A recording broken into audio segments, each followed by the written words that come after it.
Come on, finish off HK. 3, 2, 1. Full-time whistle. Okay, boys, we'll celebrate a little bit. But after that, we do need to focus on the second leg against Liverpool. We've done well so far, but let's just make sure we finish the job. But for now, HK on fire, Europa League terrified. HK on fire, Europa League terrified.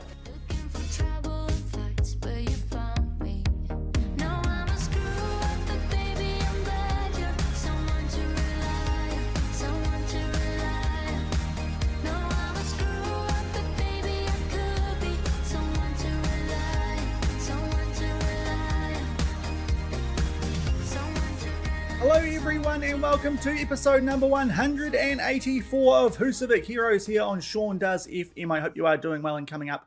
In today's episode we play the second leg of the first knockout round tie in the Champions League against Liverpool, and as well as that we will check in on how HK are getting on in the Europa League second knockout round as well. So if you are looking forward to today's episode, then do remember to go down below, leave a thumbs up on the video, and if you haven't done so already and are enjoying this series here on the channel, also remember to hit that subscribe button and turn that notification bell on as well.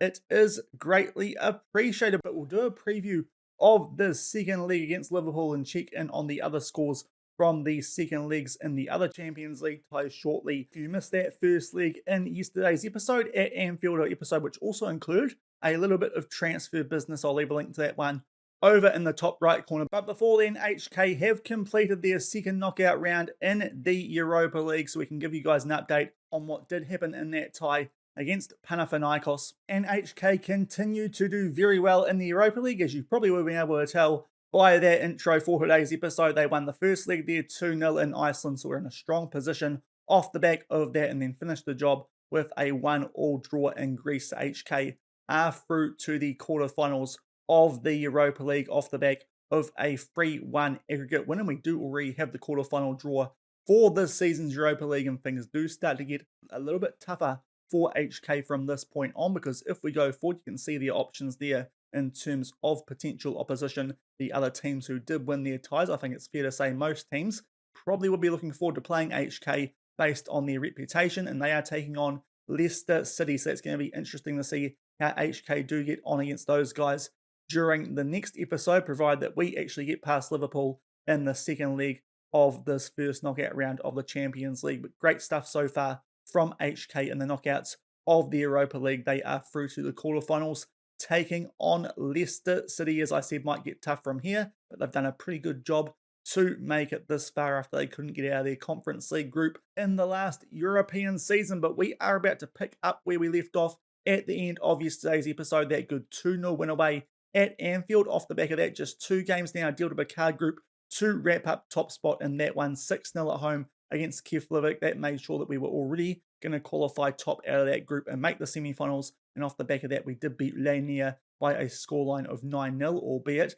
2 players from the opposition did get sent off in that one, but we made our way through that deal to a card group very, very comfortably. 15 points and with 42 goals for us and none against. So a very healthy goal differential there as we try and win yet another League Cup title, albeit you can probably see quite a big game coming up off the back of the second leg of the first knockout round in the Champions League, because we do take on HK in a League Cup semi-final. It'll be interesting to see what sort of lineups both teams put out for that one, because right off the back of that game, there is going to be an international break before the League Cup final does take place. We'll see how things go off the back of today's episode, whether we do put out a full strength lineup for that game against an informed HK in the Europa League at the moment, or if we do give our rotation a go and see if they can get the job done there over the Europa League quarterfinalists. But here is what the other ties do look like in this first knockout round of the Champions League. We'll work top down. First things first, the competition favourites, Pep Guardiola's Chelsea, have already been knocked out. They got knocked out there by Juventus on penalties after drawing both legs there. So Juventus have knocked out the competition favourites. So at the moment, I think it will be between us and Manchester United now being the competition favourites. But below that, PSG got the job done over Bayern Munich 2-0 in the second leg. They go through 3-1 on aggregate. Man United, they got into gear in that second leg after it was a little bit tight after the first leg.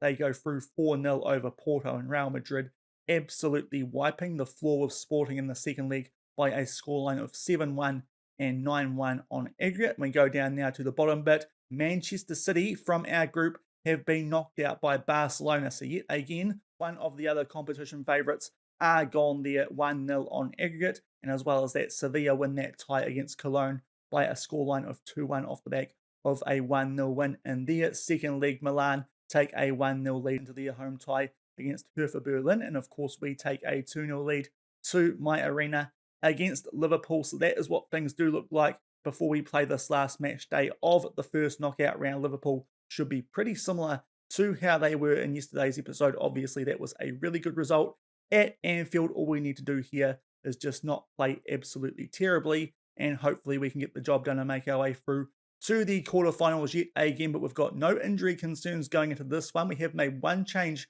because of a yellow card situation, but I'll inform you guys about that when we do run through the team sheets, and we'll come back shortly and get stuck into it from my arena, second leg of the first knockout round against Liverpool. And here are the team sheets for the second leg. We are up first, just one change. Basicki does come in for Busaroge, who was on a yellow card, and in place of Busaroge on the bench, so we don't get tempted to use him. It is Narek Voskanyan, so we shouldn't be missing too much there in our starting 11. Liverpool look a little bit different to what they did play in yesterday's episode, but they are also in quite poor form, so hopefully we can make the most of that and seal our spot in the quarterfinals of the Champions League yet again. And 23 minutes into this one, we have our first highlight so far. It's been a very quiet game, albeit that does suit us with that 2-0 advantage that we did grab at Anfield in yesterday's episode. But Berger here makes his way inside the box, tries to put that in the right-hand corner, but just blasts it wide, and we are still locked up here in the second leg, about halfway through the first half, but 2-0 up on aggregate. And 10 minutes shy of half-time, we have our next highlight is a free kick here for Liverpool, and they do get it up to the halfway line, try and play a ball over the top there for Enrique, but Jonathan Berger is there to tidy things up. A nice ball out there from Carl Vollen for Mizkic, tries to loop that over the top for Agatigere, but can't quite link up, and Liverpool get a little bit of a spell here of possession. If they score a goal here in this first half, it could make things a little bit nervy come the second half, but thankfully we deal with that. Bienvenu Bayer is on the ball, just being pressured a little bit, plays it back. That's terrible, straight to a Liverpool player, and it is Emmanuel Lastra who puts that away. I still think Carl Wallen should have saved that from that tight angle, but that is absolutely calamitous from us there at the back. And just as I was saying, a goal at this point could really make this game interesting. We absolutely gift them one. I do still think that Carl Vollen should be saving that from that angle, but not good play from us there at the back. 2-1, but late here in the first half of the second leg. And just shy of half-time, we have another highlight back down the Liverpool end, and hopefully we can get a goal back here, and we nearly do there through Ali Ramadan, but Liverpool do scramble that away, and I think that is probably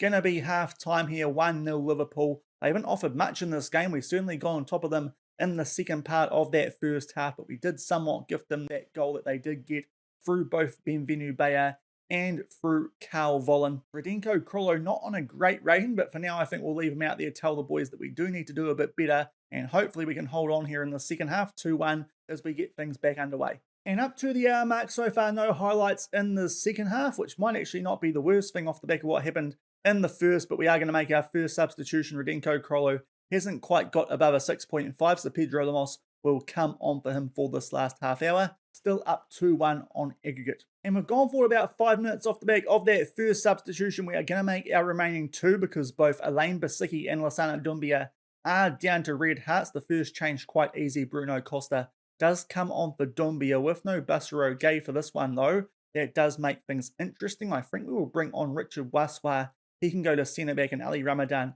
can do a decent job in the DM role, and hopefully we can hold on here for these last 25 or so minutes with a 2-1 advantage still. And very shortly off the back of those two substitutions, we do have a highlight here having to play out from the back, but we do have possession off the back of a throw, and hopefully this time no silly passes at the back as Waswa starts to go for, plays that to Denali, Bruno Costa, and we do start to make our way up to the halfway line. Pedro Lemos finds some good space here, finds Agatigere inside the box. What can he do? We'll square this one for Bienvenu Bayer. Rockets that into the top right corner. That makes up somewhat for that error in the first half, and we get our cushion back here, 1-1 on the day, 3-1 on aggregate, and with only about 20 minutes left, hopefully that goal is enough for us to secure our path into the quarterfinals off the back of that giveaway in the first half. Agatigere, good ball in there, and Bayer, that's a really nice finish. 3-1 Volsungur, as I said, with just over 20 minutes left. And only a few minutes off the back of that first goal for us in this game, we have a free kick. It actually forces a decent save there out of the Liverpool goalkeeper in Smith, but we are certainly now starting to get on top of our English opposition. Can we grab a win on the day as well, albeit Ali Ramadan there with a pretty poor attempt at a header, and we are still up 3-1 with about 15 minutes left. And just entering the last 5 minutes plus injury time here of the second leg of the first knockout round. Definitely a big scare there in the first half off the back of that goal, which we did gift to them thanks to both, I believe, Benvenu Bayer and Carl Vollen, but thankfully Bayer got a bit of redemption there in the second half, and he gives us a 1-1 draw on the day. That certainly made things a little bit easier than they could have been there in the last 20 or so minutes, and we go through 3-1 on aggregate, largely thanks to that 2-0 win at Anfield in yesterday's episode, albeit we actually played quite well today. Just that goal which we did gift them, which did make things a bit more interesting than they probably should have been, but apart from that, quite a comprehensive performance. I do feel like probably could have scored more than the one goal in this match, but we go through, which is the main thing. 3-1 on aggregate. We'll just go forward and see who else went through on this match day from that other tie between Hertha Berlin and AC Milan, and it was a 1-1 draw there. So AC Milan are going to go through 2-1, quite similar to what we did on the exact same match day. So those are all of the quarterfinalists found, and we'll come back shortly and get stuck into the quarterfinal and semi-final draw and see who we will be playing in tomorrow's episode off the back of that 3-1 win over Liverpool. And going forward a few days off the back of that slightly scratchy performance there against Liverpool at home, but we did get through thanks to Benvenu Bayer, and we are about to take part in this draw. I don't think many teams at this stage will be wanting to play us as back-to-back champions and as one of the favourites these days off the back of Chelsea being knocked out. I think the team that everyone, though, is probably going to want to play will be Sevilla off the back of them playing in quite a weak-looking first knockout round tie there against Cologne. But apart from that, quite a few big European clubs,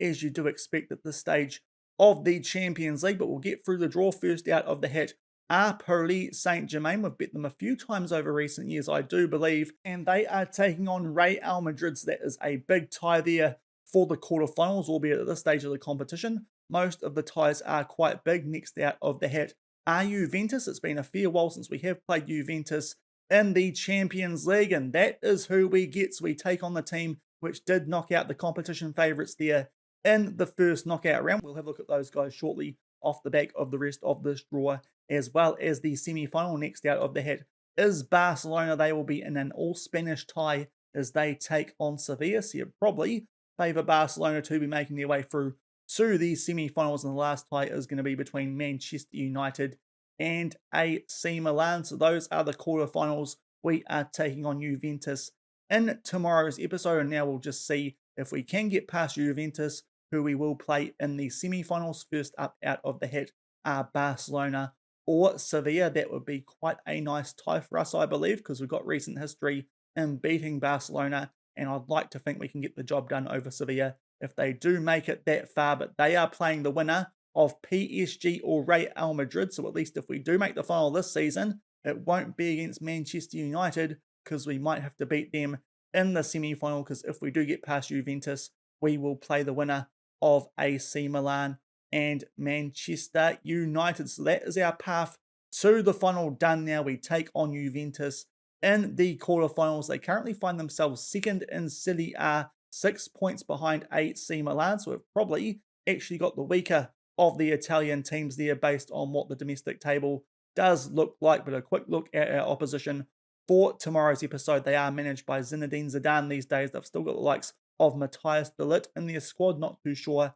how many of these players on the tactics screen are actually in their best 11, but that front two in particular does look quite strong. Kalantari, a very good striker. They've got the likes of Chiesa in the midfield. Their top goal scorer is DeMarco, so obviously he's quite quality. A player called Emerson there with the highest average rating. Does look like quite a good team. Livramento and Serginho Dest as their wing backs, and Costa in goal. Quite a good goalkeeper, I do believe, from memory, when we did last take these guys on in the group stages of the Champions League. a few seasons ago. But that will do it for today's episode. Quite a short one, because this time around in the second leg of the first knockout round, I don't think too much transfer activity has taken place as there usually is at this time. We'll just go over, and in fact we have made one sale. Rune Bello has left the club. He has gone to Haugesund, and they, I believe, will be in Norway as homeland. He has left us for £4 million. Quite a good deal there for a player who wouldn't get a lot of game time. We only signed him back in 2032 for £98,000. So not a bad bit of business there. Getting rid of a fringe player, even though he was homegrown club and in nation. But that is the only bit of transfer business that we have done off the back of all those incomings that we did do in yesterday's episode. But we did get past Liverpool in that first knockout round, albeit made a little bit interesting there with that pretty much own goal, which we did score in the first half. But thankfully, Benvenu Bayer did pull one back, and we did go through 3-1 on aggregate and are taking on Juventus in the quarterfinals tomorrow. If you did enjoy today's episode, then do remember to go down below, leave a thumbs up on the episode. And if you haven't done so already and are enjoying this series here on the channel, also remember to hit that subscribe button and turn that notification bell on as well. Tomorrow we'll play both legs against Juventus, and at the same time, keep an eye out on HK versus Leicester in the quarterfinals of the Europa League. And until then, thank you very much for watching. Keep on keeping on, and I'll see you then. Cheers.